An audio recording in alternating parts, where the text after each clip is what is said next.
이스라엘이 애굽에서 노예로 있을 때에 모세를 보내셔서 이스라엘을 구원하셨습니다. 구원이라는 말이 무슨 뜻이냐? 구원이라는 말은 건져내다라는 뜻입니다. 건져내다. 이게 구원이에요. 그런데 이 모세의 이름의 뜻이 모세라는 말 자체가 건져내네요. 모세라는 말 자체가 단어가.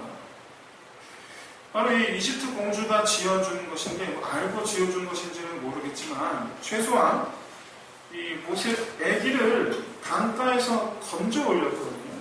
그래서 이름을 건져냄이라고 지었어요. 그래서 자기가 건져내서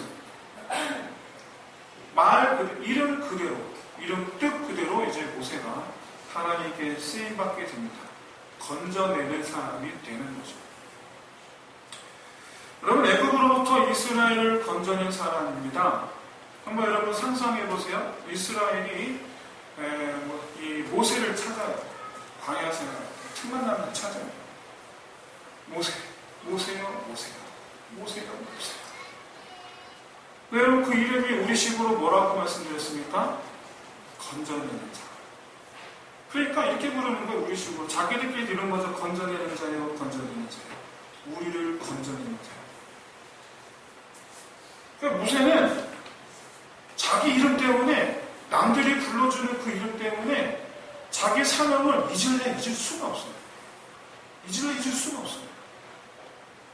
태어나면서 80세에 이르기까지는 이름대로 안 살았습니다. 아시겠지만 이름대로 안 살아요. 80대 때까지는. 80대 된 어느 날 여호와 하나님을 만납니다. 부르심을 듣습니다. 자기 사명을 받습니다. 너는 가서 내 백성을 건져낼지어다. 자기 이름대로 그때부터 하기 시작합니다. 그리고 사람이 자기를 부릅니다. 우리를 건져내는 자. 중요한 점은 모세가 이스라엘 백성들을 애굽으로부터 건져내는 일에 80세의 부르심을 받아서 남은 인생, 죽을 때까지 남은 인생을 그렇게 이 건져내는 일에 자기 인생을 매진하게 되는 것처럼 하나님은 이스라엘을 애굽에서 건져내시기를 이미 아브라함에게 말씀하셨고 그 일을 위해서 바로 모세를 준비해 놓으셨다라는 사실이에요. 그래서 모세는 하나님께서 준비한 사람이에요. 뭘 위해서? 이스라엘을 건져내기 위해서. 이스라엘. 하나님께서 준비한 사람. 아브라함 때 아브라함에게 내가 네 후손으로 말미암아 모래알같이 하늘의 물결같이 할 것인데 장차 이 애굽에서 노예 생활을 하게 될 것이고 내가 400년이 지나 그들로 이끌어 가나안 땅을 이끌어낼 것이다. 이미. 자, 모세는 하나님께서 준비해 놓으셨는데 본인이 알든지 몰랐든지 그게 상관이 없어요. 몰랐지만 80세가 되던 날 하나님의 부르심을 받았고 하나님의 준비하신 대로 남은 삶을 살아요. 하나님께서 준비하신 대로. 그런데 이번에는 이스라엘은 한 민족이 아니고 모든 민족이에요. 모든 민족을 건져내시기 위해서 태초부터 하나님 계획을 하시는데 이를 위해서 준비한 사람이 바로 예수 그리스도입니다. 이를 위해서 준비한 사람. 모세도 이스라엘 구원을 위해서 준비한 사람이고 예수 그리스도는 모든 인류를 건져내기 위해서 준비한 사람. 무엇으로부터 건져내는 거라는 거예요. 물론 예수님은 하나님이시긴 하지만 어쨌든 간에 사람의 모습으로 오셔서 사람으로서 다른 사람들을 건져내는 이 하나님의 계획에 위해서 예수님은 태초부터 준비되어졌죠. 준비하고 계셨죠. 뭔 말이 뭐가 맞는 말인지 모르겠네요. 준비하시긴 맞습니까? 준비되시긴 맞습니까? 뭐가 맞는지 모르겠네요. 본인이 하나님이시니까. 중요한 점은 이스라엘은 애굽으로부터 건져내실 계획이고 그걸 위해서 쓰임받은 모세고 모든 민족 분들은 그러면 무엇으로부터 건져내시겠다라는 계획을 세우셨느냐라는 거예요. 무엇으로부터. 우리 교회사람들 구원받았다고 그러면 천국 가는 걸로 이해합니다. 근데 만날 말 같지만 엄밀히 말하면 틀린 말이에요. 구원이라는 말 자체만 놓고 보면 구원이라는 말 자체 내가 구원받았네. 그 구원받았다는 말은 구원받았습니다. 이꼴 천국 갔습니다가 아니에요. 아니에요. 그럼 구원받았다는 말은 정확하게 어떤 의미냐? 구원받았네. 그 말은 무엇으로부터 건짐을 받았습니다. 해요. 그럼 무엇으로부터? 모세는 이스라엘을 애굽으로부터 건져내기 위해서 누가 싸웠습니까? 애굽과 싸웠어요. 예수님께서도 역시 마찬가지로 모든 민족을, 모든 열방들을, 온 인류를 건져내기 위해 싸우신 대상이 있어요. 그리고 끝내 승리하셨어요. 바로 죽음입니다. 죽음이요. 태초에 있었던 일 한번 여러분 떠올려 보시기 바랍니다. 사람은 사단의 유혹에 빠졌어요. 물론 사단이 유혹하긴 했지만 어쨌든 간에 본인 책임을 져야지. 그래서 원래 영원히 사는 존재로 지음받았는데 그래서 이제는 죽는 존재가 돼요. 네가 반드시 죽으리라. 말씀하셨잖아요. 이미 말씀하셨잖아요. 원래 너는 영원히 사는데 그 먹으면 너는 죽어. 반드시 죽어. 그런 게 먹었단 말이에요. 말씀하신 대로 이제 죽는 존재가 되고 말아요. 모든 사람은 죽음이라는 공포에 사로잡히게 돼요. 죽음이 모든 사람의 발목을 다 잡고 있어요. 우린 다 죽습니다. 언젠가. 젊다고 해서 안심하지 마세요. 그게 내일이 될 수도 있어요. 저 사실 좀 고백하는 한 가지 할게요. 요즘에 제 주변에 계속 그런 일이 일어나서 그런지 저도 모르게 암 포비아가 생겼어요. 캔서 포비아가 생겼어요. 오늘 제가 말씀 안 드린 사실 명시가 너무 아팠어요. 거기서 이거 암 아니야? 그래서 사실 어제 그저께 나왔고 4시간 검사했어요. 그래서 어제인가? 네, 어제 토요일에 어제 받았어요. 이제 결과 나옵니다. 들어가 보세요. 순간 별거 아니고 웃잖아요. 지금 별거 아니니까 웃고 있어요. 그럼 내일 갈 수 있어요. 여러분 잊지 마세요. 우리 사이에 있는 어떤 아이는 8살에 죽음이라는 걸 생각했잖아요. 8살. 안심하지 마세요. 그게 우리 내일일 수 있어요. 물론 살았지만.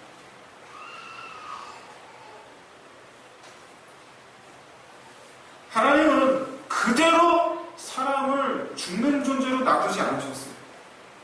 그 즉시로 다시 영원히 사는 존재가 되게 하시는 계획을 세우셨어요. 이를 위해서 여자의 후손을 보내주겠다. 예수 그리스도, 하나님 아들. 그래서 여러분 예수님의 사명은 무엇과 싸우는 거냐면 죽음과 싸우는 게 예수님의 사명이에요. 예수님은 종교 지도자들과 안 싸우셨어요.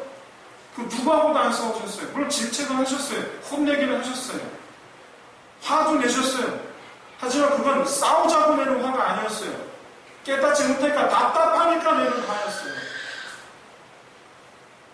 예수님의 싸움의 대상은 죽음이었어요.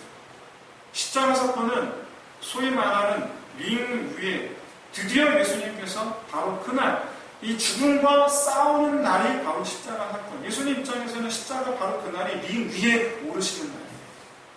그날 내가 이제 싸우리라. 물론 예수님은 죽으셨습니다. 그런데 죽음이 예수님을 영원히 막지는 못했어요. 유도로 따지면 완벽한 되치기 한판 패를 당해요. 그렇죠? 완전 되치기죠. 예수님 입장에서는 완벽한 한판 승이죠. 되치기 한판 승이에요. 사람은 죽음의 권세로부터 노임을 받을 수 있는, 죽음의 권세를 이길 수 있는 방법이 생겼어요. 바로 뭐냐면 예수님을 따라가는 거예요. 예수님을 따라가는 사람이에요. 한참 열심히 살던 사람이 어느 날 갑자기 안 보여요. 그러다가 시간 흘러서 그 사람 소식을 듣게 됐습니다. 그동안 투병생활 했다는 거예요. 그런데 요즘 들어서 그런 비스무리한 소식을 주변에서 많이 들어요. TV에서도 봐요. 놀라운 사실은 이겨내고 자기의 지난 투병생활을 얘기하는 그분들의 모습을 보면 굉장히 담담해요. 우리 이겼으니까, 이겨냈으니까 담담하게 얘기해요. 하지만 마치 남 얘기하듯이 이렇게 쭉 얘기하는데 듣는 우리는 좀 달라져요. 왜? 이 얘기가 내 얘기가 될 수 있거든. 이미 지나온 사람은 담담하게 얘기하는데 아직 경험해보지 않은 사람은 혹시 내게도 저는 잘 알지 못했던 개그맨인데 요즘에 아주 가슴을 두드리는 그런 일이 있죠. 그의 아버지, 그의 형이 같은 암으로 모두 암으로 소천했다고 합니다. 그리고 자신도 3개월밖에 남지 않았다. 같은 병이에요. 아버지도 폐암, 형도 폐암, 나도 폐암. 근데 3개월밖에 남지 않았다는. 그래서 자기는 살고 싶다라는 글을 남겼죠. 나는 살고 싶다. 근데 그의 모든 이야기가 제 가슴을 두들기고 언제부턴가 그렇죠. 내 얘기처럼 들립니다. 모든 사람들이 다 죽음을 두려워합니다. 살고 싶고 죽고 싶은 게 어디 있어요? 근데 물론 아직 죽음을 실감하지 못하는 사람들이 그치 않은 사람보다 10배 이상 많습니다. 10배가 뭡니까? 20배, 30배죠. 우리는 죽음을 하루 종일 살면서 죽음이 생각도 안 하고 사는 사람입니다. 심지어 말이죠. 지금까지 일평생 한 번도 그 죽음을 생각해 본 적이 없는 사람들이 훨씬 많습니다. 여러분들이 이 자리에서 제 설교니까 지금 들으시는 거지 아마 여러분들도 한 번 생각해 본 적 없는 분이 계실 거예요. 근데 옛날에 병에 걸린 것도 아니고 사고가 난 것도 아닌데 죽음을 진지하게 그런 생각하고 받아들이는 분들이 계세요. 진지하게. 아주 진지하게. 바로 순교자들입니다. 1936년에 일제가 신사참배를 거부하는 한국교회에 대해서 이렇게 조치를 취합니다. 교회 안에 일본 순경들을 배치해요. 그리고 총회를 엊그저께 우리의 교단 총회 있는데 총회에 일본 순경들을 200명 배치하고 바깥에 500명 배치하고 총회를 열게 해서 신사참배 찬성하게 만듭니다. 거기에 끝까지 목숨 걸고 반대했던 한 부산 노예가 있었어요. 그 부산 노예가 우리는 그래도 절대 승복할 수 없다. 그러면서 총에 탈퇴를 해버렸어요. 그게 바로 부산 노예가 바로 지금의 고신이에요. 경찰 옆에서 총 들고 있으니까. 그런데 그렇게 총회에서 그렇게 신사참배 하기로 결의를 했지만 목사님들, 개개인들은 개인적으로 다 거부하고 있었어요. 개인적으로. 그 가운데 대표적으로 주기철 목사님이 계세요. 주기철 목사님은 한 번, 두 번, 세 번째 구속됐다가 풀려났는데 석방된 지 4개월 만에, 세 번째 석방된 지 4개월 만에 1940년 2월 산정교회에서 생애 마지막 설교를 합니다. 우리에게 너무나 유명한 일사가고의 설교예요. 그러니까 생애 마지막 설교예요. 그 제목은 일사가고가 아니라 5 종목의 나의 기도라는 제목이에요. 설교 제목. 유명한 제목이 인터넷 가면 나와요. 원문이 나와요. 전문. 거기서 이 설교를 하실 때 일본 순경 아까 말씀드렸지만 모든 교회 안에는 다 일본 순경들이 다 있었어요. 순경들 앞에서 대놓고 얘기를 하는 거예요. 앞에 대놓고 얘기하는 거예요. 이 설교. 그래서 이 설교를 하시고 나서 이틀 뒤에 체포되어서 4년 동안 목사를 하다가 순교하신 옥에서 그만 순교하신 1944년에 순교하십니다. 그 가운데 내용은 딱 2줄만 더더욱 딱 2줄만 소개합니다. 이 죽음을 면하려고 내 믿음을 이렇게 주님 저를 붙들어 주옵소서. 오직 일사각오가 있을 뿐이오니 이 목숨 아끼다 우리 주님 욕되지 않게 사망의 권세에서 나를 이기게 하여 주옵소서. 죽음을 두려워하지 않게 해달라는 거예요. 죽음과의 싸움에 들어가게 해달라는 거예요.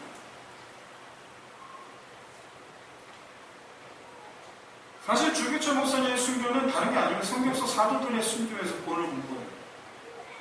사도 바울을 포함한 13명의 사도 가운데 여러분 단 한 명 사도 요한입니다. 요한 빼고 전부 다 순교했어요. 전부 다 순교했어요. 우리에게 뭐 이렇게 알려진 대로 베드로는 십자가 거꾸로, 그리고 사도 베드로는 목이 잘리는 참수형을 당합니다. 그런데 그 전에 앞서서 제일 먼저 1호 순교자는 스데반 집사죠. 스데반 집사도 그랬고 베드로도 그랬고 사도 바울도 그랬고, 이 전부 다 죽음이라는 것을 앞에 뒀을 때 두려워한 사람이 아무도 없었어요. 특히 스데반 집사는 오히려 돌 던지는 이들을 향하여 저 돌이 내게로 날아올 것을 두려워하는 것이 아니라 돌을 던지는 이들을 바라보면서 저들의 죄를 사하여 주옵소서. 그러고 죽었어요. 베드로는요, 내가 감히 주님께서 달리신 십자가 그대로 내가 죽을 수 없다. 그러니까 나를 거꾸로 매달아. 본인이. 그러고 나서 그가 마지막으로 이렇게 기도했답니다. 내가 이제야 십자가를 맺습니다. 내가 이제야 십자가를 맺습니다. 주여 나를 받아주옵소서. 바울은 참수형을 당하기 전에 주변 사람이 이렇게 얘기했다고 합니다. 지금 내 목에 잘리는 순간 내 머리가 공처럼 3번 튈 것이다. 그리고 그 자리에서 물이 솟을 것이다. 하나님의 그것을 보는 순간 하나님의 살아계심을 믿을 것이며 예수 그리스도의 그 생명수를 너희들 받을지어다. 그리고 목이 잘려 죽었어. 실제로 물이 나왔다고 해. 전설입니다. 내친구는 제가 초대교회 순교자들 일화 가운데 한 가지만 더 전하고자 합니다. AD 140년에서 160년에 제위했던 로마 황제 안토니우스 피우스 때 일입니다. 어떤 귀족 부인을 전도한 프톨로마이우스가 체포됐어요. 재판을 받는데 이때 재판관이 우르비쿠스라는 사람이에요. 근데 이 우르비쿠스가 뭐라고 그랬느냐? 이 프톨로마이우스에게 그대는 그리스도이냐? 그랬더니 프톨로마이우스가 정확하게 그랬습니다. 즉시로 그러면 지금 즉시로 직결 처형을 바로 나가서 바로 잘렸습니다. 그런데 그거를 본 옆에 서 있던 루키우스라는 사람이 아니 그리스도인이라는 그 단어 하나 가지고 사람에게 이렇게 이런 처벌을 부담합니다. 그랬더니 우르비쿠스가 너도 그리스도인이냐? 네, 나도 그리스도인이다. 그럼 너도. 하루쯤 뒤에 이 루키우스의 동생이 찾아왔습니다. 아니 그리스도인이라는 이름만으로 이렇게 사람을 죽여도 됩니까? 그때 우르비쿠스 또 묻습니다. 너도 그리스도인이냐? 네, 그렇습니다. 또 쳐요. 당시 로마에서는요, 그리스도인이라는 이유만으로 다 처형시켰어요. 너는 그리스도인이냐? 라는 질문에 그렇습니다. 라고 대답하는 것은 우리가 예수님의 제자의 자리를 지키는 유일한 길이었어요. 왜냐하면 그때 아니요 하면 더 이상 주님의 제자는 말을 못하는 거예요. 나는 주님의 제자여야 됩니다. 나는 주님의 제자여야 됩니다. 죽더라도.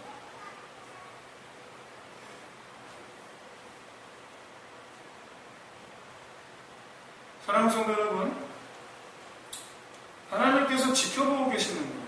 하나님께서.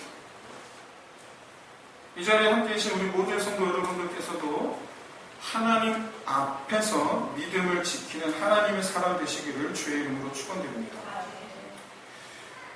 이렇게 이 예수님을 따르는 이 제자들이 죽음 앞에서도 굴하지 않았던 가장 큰 이유가 뭐냐? 바로 뭐냐면 죽음이 끝이 아니라고 믿었기 때문입니다.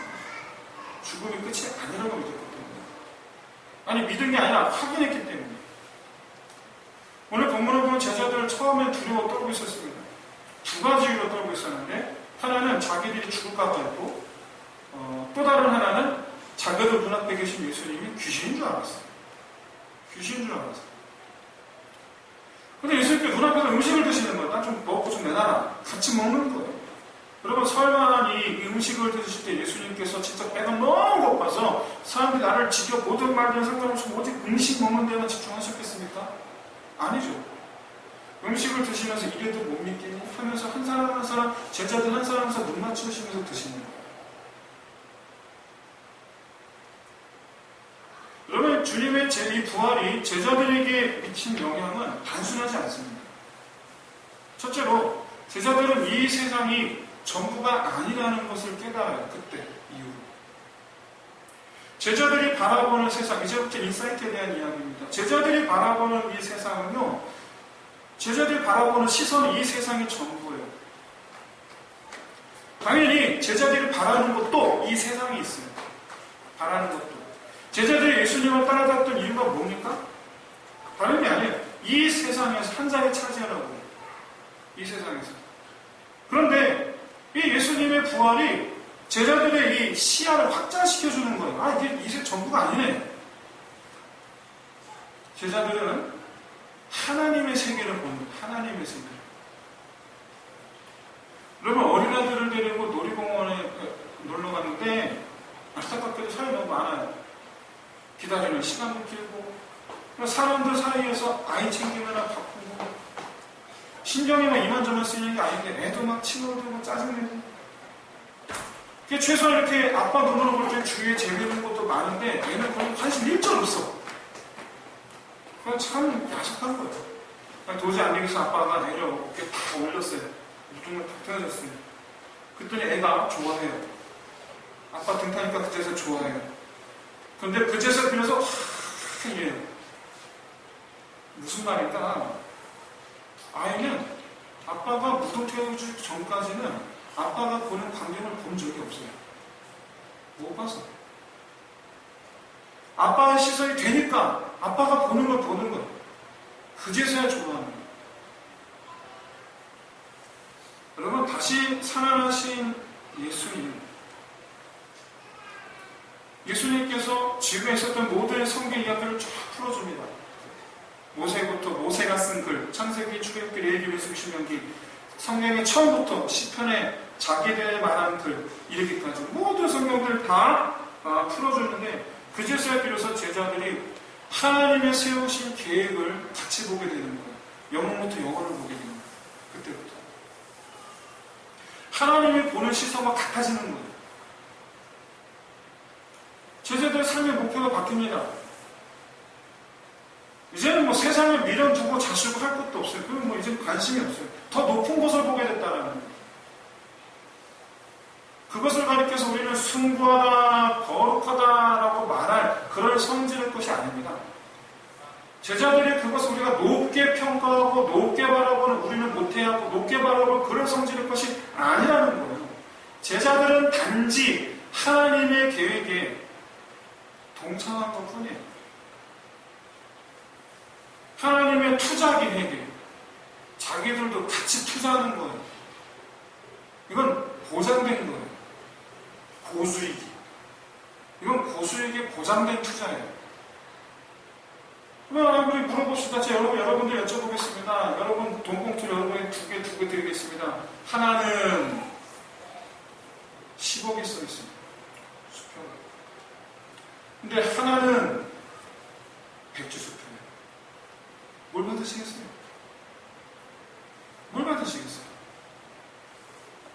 이거는 여러분 만한 투자예요. 제자들은 자기들이 정말 취해야 될 것, 자기를 정말 잡아야 될 것이 무엇인지를 알았던 것 뿐이에요. 그들의 선택이 우리 도저히 못해 그런 게 아니에요. 둘째로 죽음이 끝이 아니라는 것을 깨닫게 됐어요. 이건 말 그대로 제자들이 죽음을 두려워하지 않고 죽음이라는 것을 아무렇지도 않게 생각했다 그런 뜻이 아닙니다. 그런 뜻이 아니고 단지 말 그대로 다시 살아날 거를 믿었다는 거예요. 우리 끝나지 않는다는 거예요. 우리는 절대로 끝나지 않는다. 제자들은요, 최소 우리가 숨쉬고 살아가는 이 세상이라는 범주가 우리가 현실이라고 부르는 지금 여기가 전부가 아니다라는 걸 알게 돼요. 그리고 세 번째로 앞으로 우리가 살아가게 될 곳이 어딘지를 알아요. 앞으로 살아가게 될 곳이. 성경은 그것을 가리켜서 본향이라고 말합니다. 이 세상은 나그네. 우리가 살고 있는 지금 여기는요, 그냥 여관이에요, 호텔이에요. 우리 집이 아니에요. 과거 여러분 모세와 이스라엘이 정말 그렇게 빨리 들어가고 싶어 했던 가나안 땅. 그 가나안 땅을 제자들도 소망하는 거예요. 여러분 어느 누가 여러분 이스라엘 백성들 가운데 광야에 소망을 두고 광야에서 이렇게 이 목매장에 있었습니까? 단 한 명도 없어요. 광야에 목매달았던 이 이스라엘 백성들 단 한 명도 없었어요. 단 한 명도.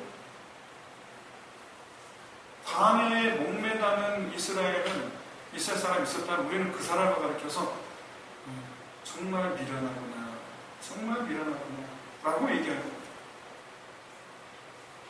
이제 말씀 마치겠습니다. 제자들은요, 눈으로 예수님을 확인하고 있어요. 죽음을 이기신 예수님을 보면서 나도 이기는구나, 그를 깨달아요. 나도 사는구나. 이게 핵심이에요. 나도 사는구나. 이게 죽음으로부터 우리를 건져내셨구나. 이게 구원이에요. 죽음에서 우리를 건져내셨구나. 죽음의 권세에서 우리를 건져내셨구나. 죽음을 이기셨구나. 나도 이기겠구나. 이후로 제자들은 종교 지도자들 전혀 안 된답니다. 사도행전에서 처음으로 핍박받는 자이 바로 대제사장의 집이에요. 대제사장의 집에 이 제자들 다 끌고 예수님께서 형벌 받으시 바로 거기에요. 근데 제자들 전부 다 아무렇지도 않게. 다들 아무렇지도 않게. 로마를 두려워하지 않습니다. 물론 결과가 순교했지만 13명 중 12명이 순교했으니까 결과는 순교했지만 제자들은 전부 다 기꺼이 승리자가 되고자 했어요. 우리는 지지합니다. 사랑하는 성도 여러분, 예수 안 믿어도 죽고 믿어도 죽습니다. 그런데 죽는 게 끝이 아니에요. 그 뒤가 있어요. 그런데 안 믿고 죽어도 부활하고 믿고 죽어도 부활해요. 문제는 안 믿고 죽으면 다시 부활해서 부활한 몸으로 영원한 죽음하러 가요. 부활한 그 몸으로.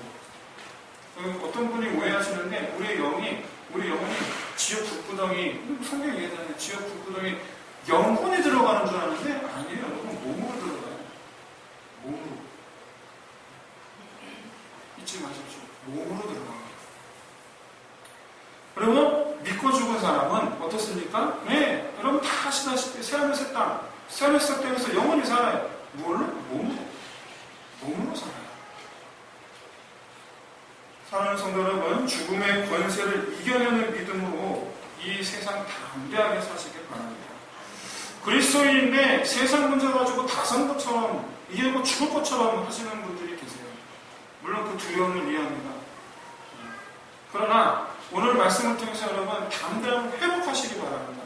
이게 끝이 아니다라는 것. 여러분 믿으셔야 결코 죽지 않는다라는 걸 여러분 믿으시기 바랍니다. 하나님은 우리를 구원하심, 그 구원하심은 이 세상 가운데서 하나님께서 최소한 하나님께서 우리를 부르시는 날까지는 공급하여 주실 줄로 믿습니다. 최소한 하나님께서 우리를 자기 품으로 부르시기 전까지는 이 세상의 모든 필요는 하나님께서 다 채워 부르실 줄로 믿습니다. 중요한 건 그러면 나는 이 세상에서 어떻게 살아야 돼? 여러분, 저는 지금 여러분들에게 순교를 두려워하지 말라고 말씀드리는 게 아닙니다. 최소한 대한민국에서 사는 동안에는요, 순교할 일이 없어요. 믿음 때문에 죽을 일이 없어요. 그런데 더한 유혹이 있어요. 바로 뭐냐? 여기가 전부라고 말하는 그 음성에 귀를 기울인다는 거예요. 이 세상적 가치가 아니면 죽는다는 생각을 갖게 하더라라는 거예요. 갖게 하더라. 바라기는 바로 이 세상적 가치가 주는 이 두려움, 이걸 여러분 이겨내는 것이 이 시대 여러분이 그리스도인의 승리의 삶이 될 줄로 믿습니다. 하나님은 이미 이 세상을 필요를 않습니다. 그런 것들 다 하나님께 내어 맡기고 정말 여러분 주를 위해 헌신하는 삶을 사시기를 진심으로 소원합니다. 그래서 제자들처럼 복음을 전하는 겁니다. 이를 위해서 주님께서 제자들에게 말씀하신 것처럼 성령으로 충만하시기를 주의 이름으로 축원드립니다. 하나님의 나라가 여기 있다 말하는 삶을 살았던 것이 바로 제자들이었어요. 하나님 나라가 여기 있다. 우리가 영원히 사는 길이 여기 있다.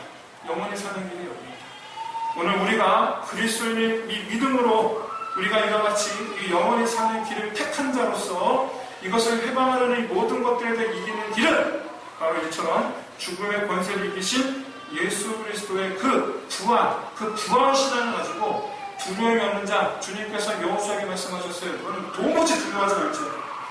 두려워하지 말지어다. 내가 너와 함께함이 아니냐. 이와 같이 이 세상 가운데에서 온전히 믿음을 하나님 앞에서 믿음을 세워나가는 저 주기철 목사님처럼 여러분 일사각오의 그 마음으로 비록 죽을 일은 없지만 그러나 어떠한 일들 가운데도 믿음 흔들리지 않겠습니다. 어떠한 환경 가운데서도 믿음 흔들리지 않겠습니다. 어떠한 상황 속에서도 여러분 게으름과 싸우시기 바랍니다. 나태함과 싸우시기 바랍니다. 우리를 영적 이 세상에서 점점점 쫓아내려는 것들을 여러분 깨달으시길 바랍니다. 결코 여러분 냄비 안에 개구리 되지 마십시오. 사랑하는 성도 여러분, 우리의 심령을 갈고 닦으십시오. 우리의 심령을 죽음이라는 죽음이라는 것으로 우리의 심령을 여러분 갈고 닦으세요. 그러할 때에 하나님께서 우리가 하나님 앞에 흔들림 없이 전혀 두려움이 없는 그런 믿음의 삶을 살아가게 될 줄로 믿습니다. 그럼 이 시간에 찬양 드리면서 함께 기도합시다.